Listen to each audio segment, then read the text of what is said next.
રાજકોટમાં નવું international airport બનતા જૂનું એરપોર્ટ અવાવરું બન્યું છે। જૂનું એરપોર્ટ શહેરની મધ્યમાં આવેલું છે, જેમાં સાપ, નોળિયા, ઉંદર આસપાસના ઘરોમાં ઘૂસી જતા લોકો પરેશાન થયા છે। જૂના એરપોર્ટની દિવાલ ફરતે અનેક સોસાયટીઓ આવેલી છે। નાગ નીકળતા હોવાના વિડીયો પણ સામે આવ્યા છે।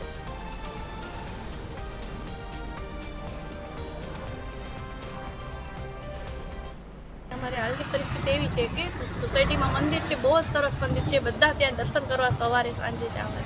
बाळको ने रमवावाळा है, पण त्यां बाजुमां ज एरपोर्टनुं आवेलुं छे, त्यां अत्यारे तो बंध है, तो त्यां खूब ज बेला अने झाड़ी चाकरा ने बधुं बहु थयेलुं, एटले बहु ज गंदकी थयेली छे।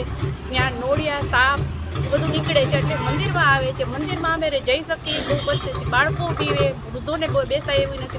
सरस मजानुं मंदिर आवेलुं छे। ए उपरांत अवारनवार उत्सव ने ए बधुं थतुं होय छे, त्यारे पुष्कळ माणसो भेगा थता होय छे। आवा समये एकाएक नाग देवताना दर्शन थाय अने भागाभागी थई जाय, आवी परिस्थितिमां अमे लोको जीवी रह्या छीए। घणी वखत तो मंदिરના ઓટા ઉપર નાગ દેવતા બેઠા હોય એવી પરિસ્થિતિ અમે જોયેલી છે।